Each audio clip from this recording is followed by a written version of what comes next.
Ron Moore is the showrunner behind For All Mankind and previously was showrunner for Outlander and Battlestar Galactica. I'm Riley Chow. And to be honest, For All Mankind, that was a show that people seemed to, like well enough, always got good reviews for its first couple seasons. But it didn't really have the rabid fan bases of those other two that I mentioned until the second season finale. And then it just seemed like everyone lost their minds. So I'm wondering, was that a turning point for the show for you? Definitely, the second season overall was definitely, you could feel the audience attention, you could feel people's attitudes about the show change, and it just got more and more momentum. So that by the time we got to the finale, yeah, there was a big want to see it, and then there was a really satisfying response from people who saw the finale. And I think some of that is that, first season, I think people were still grappling with the concept of the show and trying to understand, well, what are they doing? And this doesn't seem that different. Oh, wait, it is different. Is it different enough? And I think it wasn't until they saw the second season, saw us jump ahead 10 years, and that it was that kind of show. It's a generational show. The story is going to continue to evolve in these sort of, much bigger leaps than what you do in television like ever. And the alternate history starts to diverge more, the technology advances, the character lives change. And I think suddenly people really got engaged in, oh, this is something I haven't seen before. This is actually a pretty unique program. Yeah. At this point, how long do you see the show running, or do you have kind of a roadmap and destination in mind?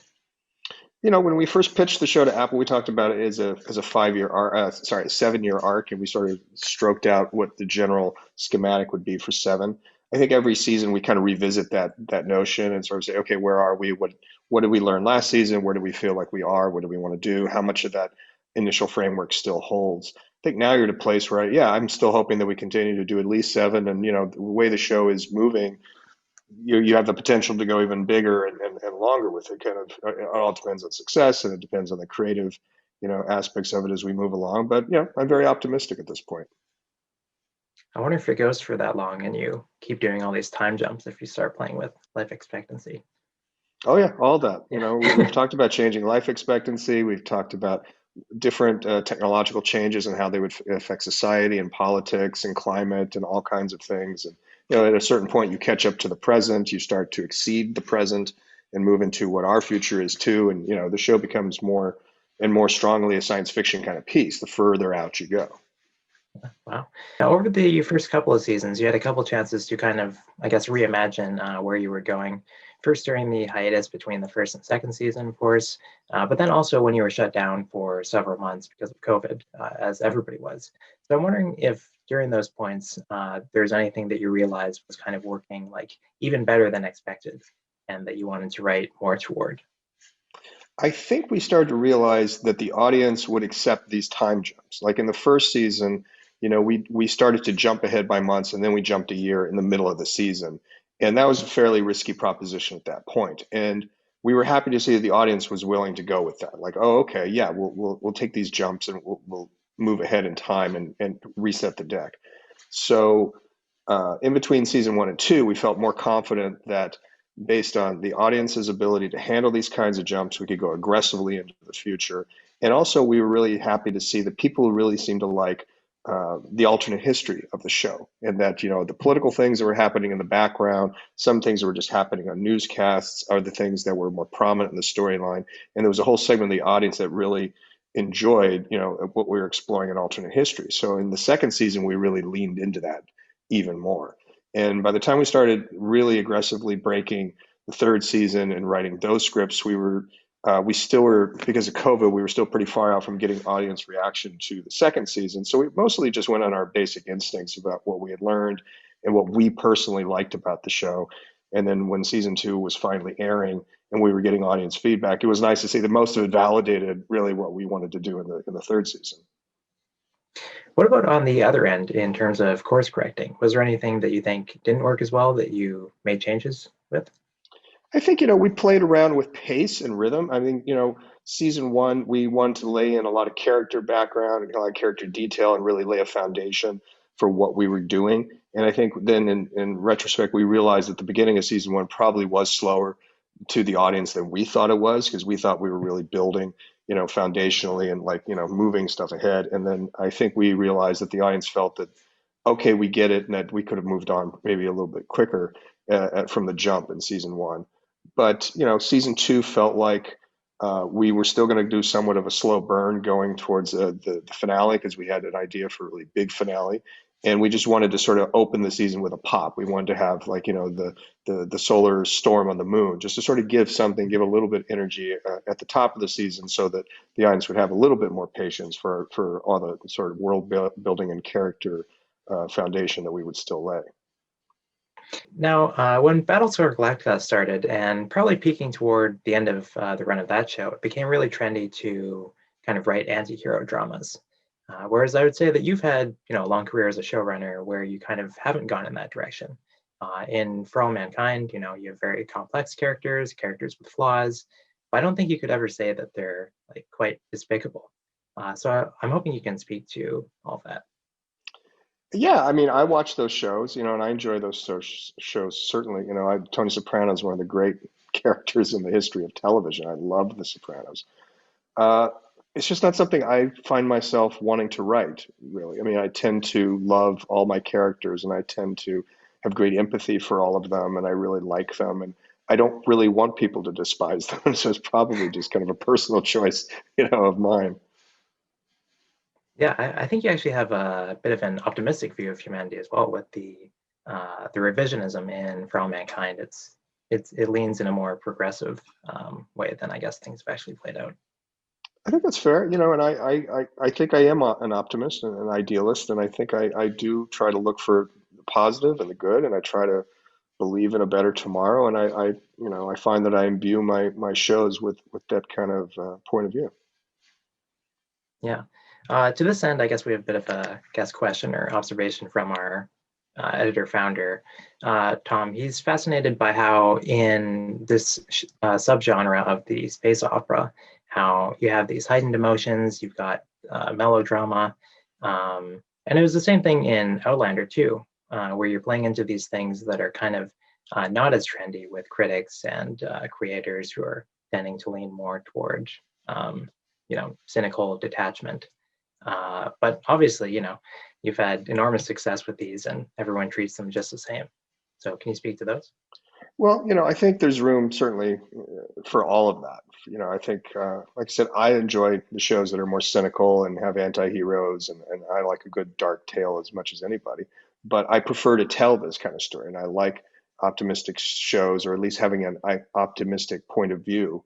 People sometimes would tell me how dark Battlestar Galactica was, and I was always like, well, I don't think it's a dark show. I think dark things happen to people, but I always thought that the characters were very heroic, and their characters were all, for all their flaws and for all their weaknesses and their character issues, that they were always struggling towards something better over and over again, and that made me feel like it was a hopeful show. And I just like telling hopeful tales, and I like people having joy watching it. And I take nothing away from the other colors of the spectrum when it comes to storytelling, but this is kind of the version that I like to tell, and it's nice that there's an audience out there that likes that. We've certainly gone through some dark times, and there's always dark times in this country and in this world. And I think part of what we do in entertainment is sometimes you want to shine a light on that, and sometimes you want to expose the horrors of the system and the horrors of people and cynical, reality that we live in. And other times you want to escape, and other times you want to, do something about the better angels of our natures. And I think, this is a show, and the shows I work on tend to appeal to that idea. Yeah.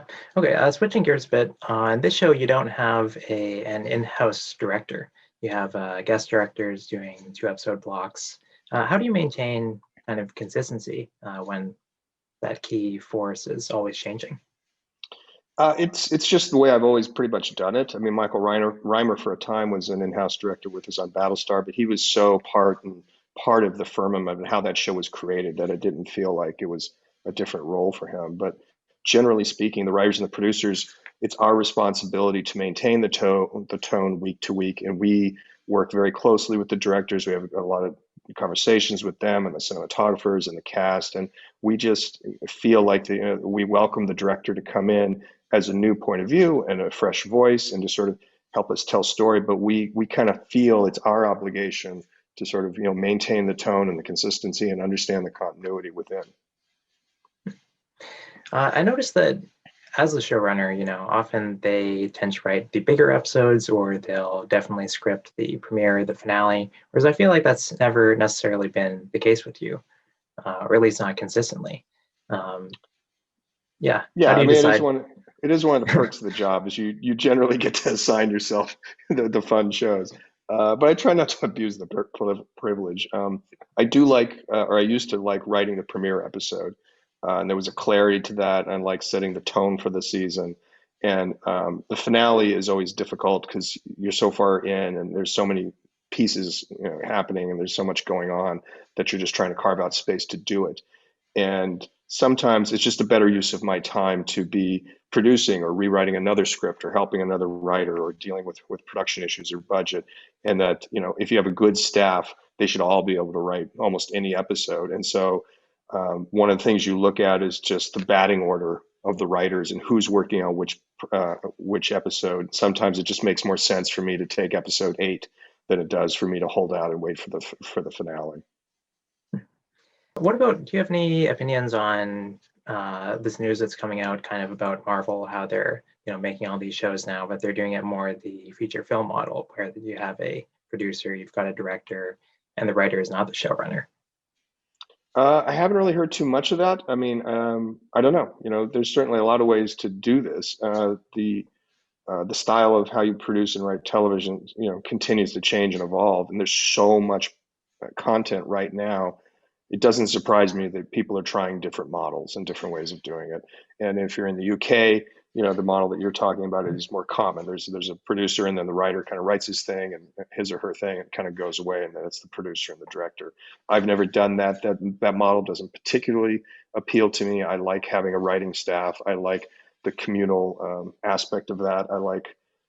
My experience has been that the best ideas of the show come out of a writer's room with really good writers arguing and laughing and figuring out the best idea. And from that comes great things like, hey, what if we killed Gordo and Tracy? Whereas if somebody just wrote it all ahead of time and presented it to the producer, you're kind of locked in, and it is what it is. And it's not quite as, doesn't leave free reign for organic things to kind of happen in the moment.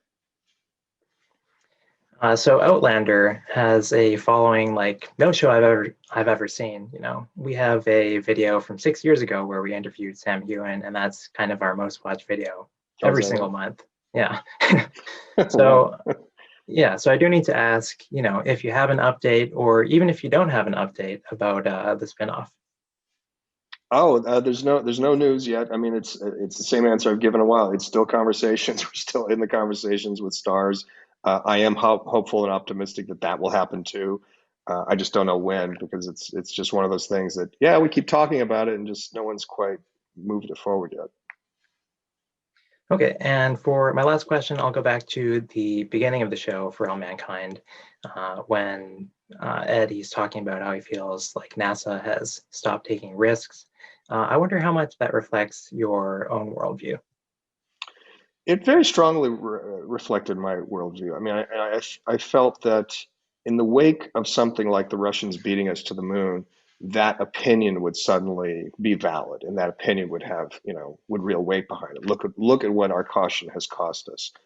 I think that in the real world, I think you can make a strong argument that the deaths of the astronauts in Apollo 1 and Challenger and Columbia became so much bigger and created such incredible weight on the shoulders of the agency that, at least by my lights, it feels like it's all become about safety, and it's all become about, we can't afford to lose a single astronaut, and oh my God, it's all about making sure they're safe, they're safe, they're safe. And I understand that on a certain level, because obviously human life, and we care about people, and it's not that, but space flight and exploration by its nature are risky. And to do a great endeavor like the exploration of space and reaching out into the cosmos, we are going to lose some people. And it feels like what happened in this country is those accidents and those tragic deaths really have held back the agency, have really turned it into a safety first on every conceivable level, to the point where it's just kind of a stranglehold on exploration. It's a stranglehold on taking risks and doing bolder ventures. And I think it's unfortunate the way that has all played itself out. All right, well, fascinating insights, Ron, and we look forward to seeing the Swiss Family Robinson and your existing shows. And thanks very much for chatting with Gold Derby today. Absolutely, it's my pleasure.